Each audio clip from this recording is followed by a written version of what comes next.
Alright guys, welcome to the Aether Raid Defense. Finally at last, some few tips and tricks and mostly just basic stuff, but basic stuff that works to ensure that you guys can have at least maybe some kills or at least have a few successes here and there. And there's a lot of factors that I want to preface before we jump straight into this. First of all, most if not all teams are completely beatable, so even once I go through this whole guide and you set up your own base, even based off what I'm going to show you, some tips here, you will still probably lose.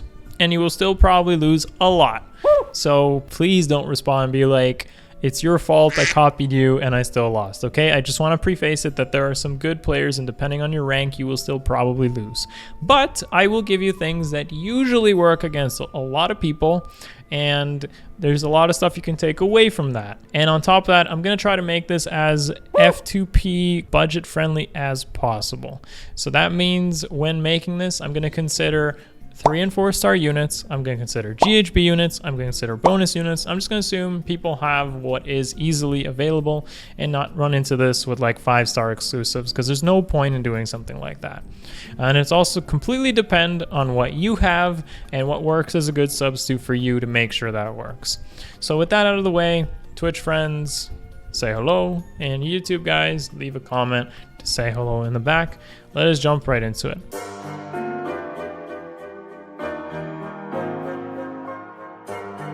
There's a couple of steps I want to go through. First thing, selecting a map.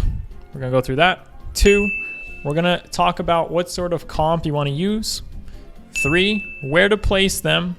4, consider your common threats. So that way you can also look back on your map, the comp you use, and how to use buildings to your advantage for those common threats. And finally, I want to mention that I will make a more advanced guide later. But the advanced guide will be something more specific. It will probably require specific units or specific strategies that may not be as easy to understand or put together. But generally speaking, you can follow a lot of this and you'll get it out of the way. So first of all, when it comes to selecting maps, here are our options. Spring Water, Wintry, Abandoned Castle, Snow Dust, Desert, Spring Breeze, Leafy Canopy, Lost Castle, Bright Grassland, and Lava Flows. Okay, so first of all, from my experience, the 2 best ones, hands down, are going to be either Spring Breeze, and I'm sure if you've been playing a while, you probably realize this one's really good, and the other one is Lava Flows. So with Spring Breeze, the reason it's so good is because it's pretty anti-flyer. It's pretty anti-everything. Like, walls cannot be trespassed. There is no way to get through them. You cannot smite. You cannot fly. You may not pass go or collect $200. So Spring Breeze is really good for ensuring good choke points or wasting a lot of time. Okay, so between these 2, you can use them. My personal favorite at the moment isn't actually Spring Breeze, and most of my guide setup today will utilize Lava Flows, but I will mention something for Spring Breeze after. So Lava Flows, the reason this one is also good is because it's anti-cavalry and creates smaller choke points than even Spring Breeze can for specifically beating cavalries. And yeah, that's pretty important because cavalry units are one of the most common threats. We'll go into that later. But essentially, choose between these 2 maps, I think, to keep it simple. The other ones can work. I have seen good maps that utilized Abandoned Castle. I have gone wrecked there. And Desert, I feel, is a little bit sleeper. I think it could work, especially once we get more buildings. And maybe to a lesser extent, something like Leafy Canopy and Snow Dust because of the trenches. You can use your own units to kind of, especially cavalry units, you can kind of use them to your advantage to make those work. But let's stick to Lava Flows and Spring Breeze. So let's use Spring Breeze as our first example. With Spring Breeze, what you want to do is kind of reduce enemy movement as much as possible. So thankfully, you have this enemy, you have your own fort here, and you can use your own fort to block off movement when players play against it. So a good way to use it is to put it diagonally like this if you want to create choke points, especially 2 kind of like two spaces of chokes. You can put it here to block off a unit from getting sniped across the wall. Or you can do something similar where you can just create a really specific place where your units can be baited. And I want to showcase how that kind of works. On Spring Breeze, I feel like the best comp you can use will be horses. So a good example of this is, let's say, and these units are not built with the proper builds. Don't really look at that when you're considering what's going on here. A very common team you may run into would be something like this. In fact, Leo is likely not going to be there. It could be something like Crom. Now what happens here is you end up creating a choke point where it's very difficult to bait units as long as you use buildings to your advantage. So if you look at this, as for horses, when building a horse team, what you need to do is try to overlap range where it's very difficult for your enemy to bait or go into the enemy, like play against it. So right now, the only exposed threat would be someone like Crom. Crom is the easiest to hit with somebody playing against you. And if you try to bait, you're at risk of getting hit by all three colors. For example, if you were to bait right here with, let's say, a blue unit, Crom wouldn't attack you first, Reinhardt may attack you, and Gunther may attack you, and Gunther would have color triangle advantage. So this is the basics for being able to create a big threat, and a big threat makes it harder for enemies to engage on you. Now, additionally, when doing this sort of setup, you want to take advantage of whatever buildings you have, obviously, just to create more clutter.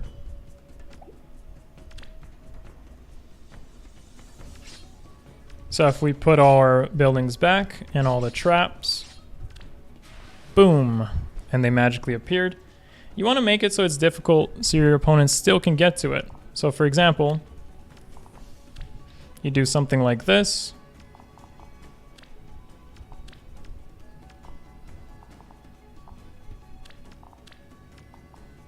And this way, you make it so you can't just kill this building, run away, and then Reinhardt gets baited. As you saw, if this building isn't here, Reinhardt could actually get baited from this position under the wall.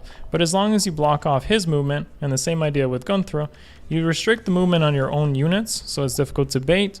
If they try to go for this fountain and this healing tower, they risk being exposed, and they would be very difficult to get out of range here without a lot of dancers or a lot of movement. Additionally, what you want to try to do is make sure that the unit that's in the front is difficult to snipe. So a heavy trap and a bolt trap here, these are real. And the reason they would be real is because if anyone's trying to kill Crom, they have to hit this trap first. If they hit the trap with a unit that can hit Crom, they risk losing movements. Like basically the unit that lands on that tile and tries to perform an action loses their turn, no matter what. So by creating traps here, you're going to stop somebody like Reinhardt from being able to reach Crom. He gets his turn lost. So the enemy then has to retreat with a dance, likely with a dance and a reposition or a dance and drawback. So that's usually what has to be done to engage on your team. So this ends up as a pretty basic horse kind of situation to create a threatening comp. Now, there are way more things like this that you can do. For example, you could add a dancer in this spot right here where Ethlin is. If we just remove Ethlin, you could put like Small Zura since she's a bonus right now. You don't need a bonus unit there. But if you were to do something like this, you still have the same threat range between Rein, Gunther, and Crom, but Small Zura would still be able to dance Gunther and would still be able to dance Reinhardt should you have reposition on Crom. Crom would reposition Rein, and then he would be able to shoot, should he survive or something. This creates a different dynamic. Dancers can really threaten enemies. But that's something I have to cover in a different type of guide, a more advanced one to understand dancers. But dancers are really good on defense. They're really more difficult to understand how and who they would dance without extensive testing. It's more important to realize how you can create threat ranges of different colors, so it's difficult to bait your team and for them to attack into it. And that's why horses are a good starting point. Reinhardt, for instance, Elwood here, and like Cecilia. I don't actually have Cecilia, and I don't really have Elwood built on this account, so I can't really showcase them, but that's how you would pretty much start off, like Elwood, Cecilia, and Reinhardt with small Zura or a dancer in the corner works out pretty well.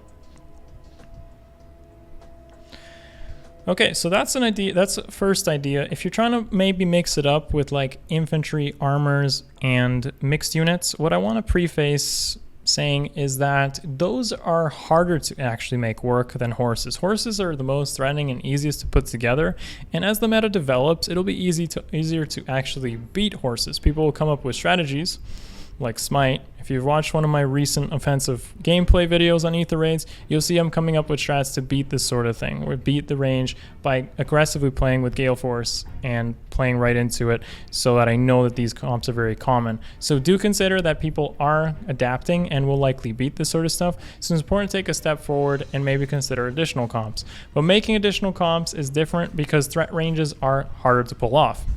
So what I'll show you is how I construct a mixed team comp using bonus units, something that everyone should have. If you don't have, let's say, Reinhardt, a Dancer, Elwood built, or Cecilia. Let's say you don't have that. But I can assume that hopefully you have bonus units built. So the current map I'm doing is on lava flows. And my defense team looks more like this.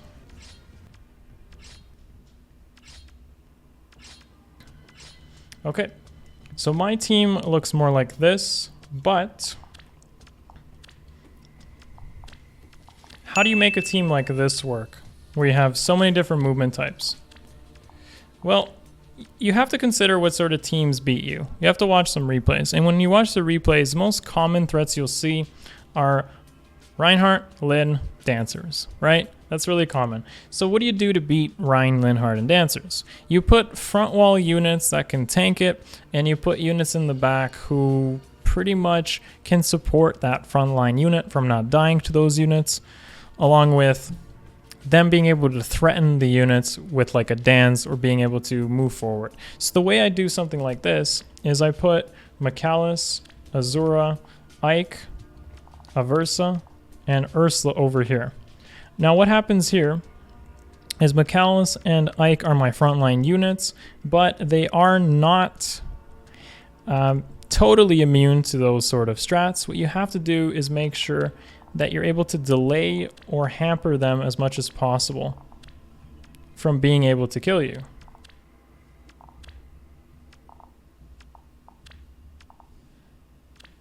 Also, we even had more clutter down here. Those like the ornaments. And make sure you get these if you haven't already. They really do slow down enemies. They are perfectly destructible.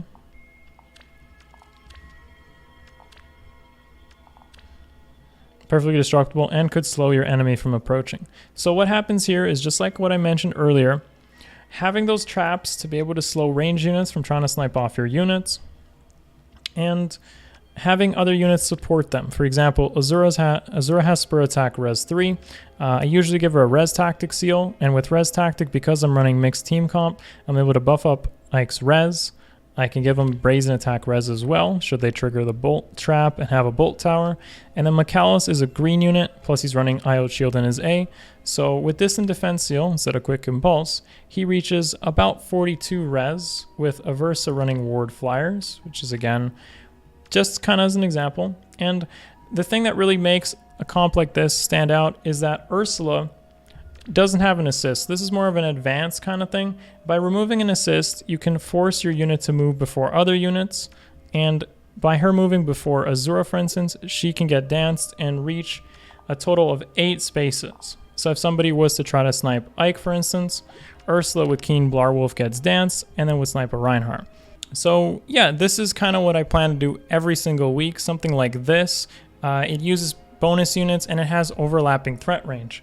So for example, if Akariss gets baited with Flyer Formation on Aversa as a seal, let's say right here he gets baited, you would have triple threat range. Ursula goes here, Swordbreaker, Quick Impulse gives an Iceberg, Aversa, Flyer Formation on Akariss, and gives you like literally every color as an advantage there. Some units can still beat it. I mean, like Faye and Noe, for instance, could beat it. Like, this isn't impenetrable, but it makes people fighting against you think about what they have to do. If they try to fight into you, again, you risk the dance threatening them. And finally, yeah, like it's because of the lava being in these two spots, you can really limit their movement along with buildings and such. You use a panic manner to block off their movement as well. So this is kind of an example. I want to show off just a few replays of it in action, and going forward, I may put together what my defense team looks like every single week. But if you want to get information on that, I'm not going to make a video every week using F2P units to create defense teams. It may use a structure like this. It may change over time, but what I recommend doing is definitely checking out the Discord in the link below. And I'm going to have a pinned screenshot of my defense team every week. At least that's the least I can do, so I can help you guys kind of think about what I'm doing with my team, and you got to be able to adapt it if you wanted to follow something like this. But it isn't fully successful. It's been doing decently, but not necessarily totally successful. As you can see, and I'm at 5880 lift right now, which is tier 15, almost it's like about top 300 up to top 100 or so. The enemies that I play against are pretty good, most of them. And yeah, we get a couple successes, a few failures. And yeah, it does its job sometimes. So just to see it in action against maybe somebody who is using Reinhardt, someone you might see a lot. A Dancer, Reinhardt, Xander, Versa. You know, not the best. Maybe not the best comp to run into this, but you kind of see a little bit of how triple threat and such may cause a problem for the enemy. Aversa is also really useful on mixed comps because she's got a Versus Knight, so it can force a really common threat to not have buffs, like Reinhardt, for instance, and Lynn. They become weaker. Things like Akariss are able to tank them. In this case, this guy took too long, so the bolt tower hits Ike. The lightning trap was triggered. He's now in Vantage Brazen range. Because he has a Brazen range seal, he's not able to do anything. You saw the Vantage right there. Ends up killing Ike. He's trying to run away. But as you can see right now, because there's no assist on Ursula, she's going to move first. Akariss moves second. She gets Dance and then kills Xander for free, creating that extreme range of trying to do a hit and run, not able to recover. So if you're trying to get a kill, this works off pretty well that way. But since he's already lost Xander, he's at already a bit of a disadvantage.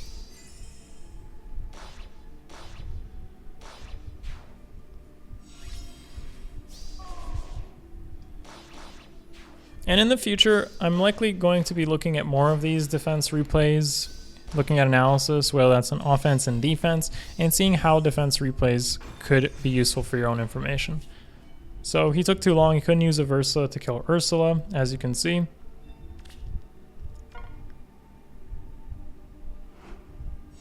There's another one, bonus unit, Dancer, Lynn, and Reinhardt, very common. So that's what you have to try to build your team around. It's very important that your team can play against this. A Versa is a good way to do it. Reducing the amount of power that they have makes it harder for them to engage on you. Cavalries don't do too well on this map because they only have 3 spaces to attack from, and they don't have a lot of movement to run away afterwards. As you can see, he did realize that he couldn't attack into Ike as long as Reinhardt was debuffed. He triggers the traps, wastes more turns. Now the same situation plays out.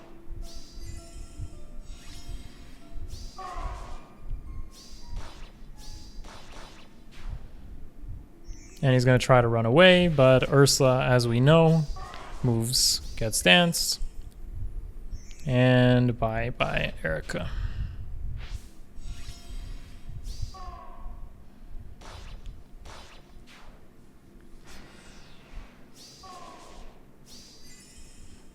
And as you can see, as soon as you maybe kill one of your enemy's units, they start to fall apart, and you could get a lot of successes this way, as they're just unable to kill your team because maybe one of their key members died, like Erica. Once he lost Erica, it was really difficult for him to kill Akariss. He took too long to engage, and yeah, he just couldn't make it work. So yeah, consider bonus units.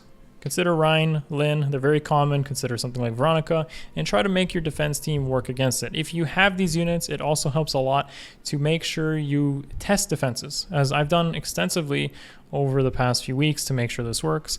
I'll also be putting together more of an Aether Raids offense guide, hopefully within a few days. And if you haven't already checked out some of the gameplay videos on the channel, just look back a few days, including one from yesterday. You'll see kind of a good early glimpse at what works and what doesn't. Smite, Gale Force, for instance, Flyers, Cavalry, these are all super good units to use, and if you have them, make sure you utilize them properly. So yeah, look forward to an even more advanced guide to this later. I'm going to talk about maybe rallies, how you can put it to your advantage, showcase some more defense teams other than what I had here, maybe on my other account, or some that I played against were really well structured. And yeah, that's pretty much going to cover what it is now. Feel free to give the video a thumbs up, subscribe if you haven't, and yeah, let me know in the comments below what sort of defense team comps you already have and whether that's working out for you. Also, be sure to tell me what your tier, lift, and rank is, because that matters as well. Remember, the system matches you up against people of the same area. Some strategies may not work at higher ranks and may work at the bottom easier. Like, there's some things that work for some people but don't work for others, because the quality of your opponents may reflect where you're at. So that's pretty much it from me today, guys. I hope this helped you in some way or another. I'll check you guys out in the next video. Peace.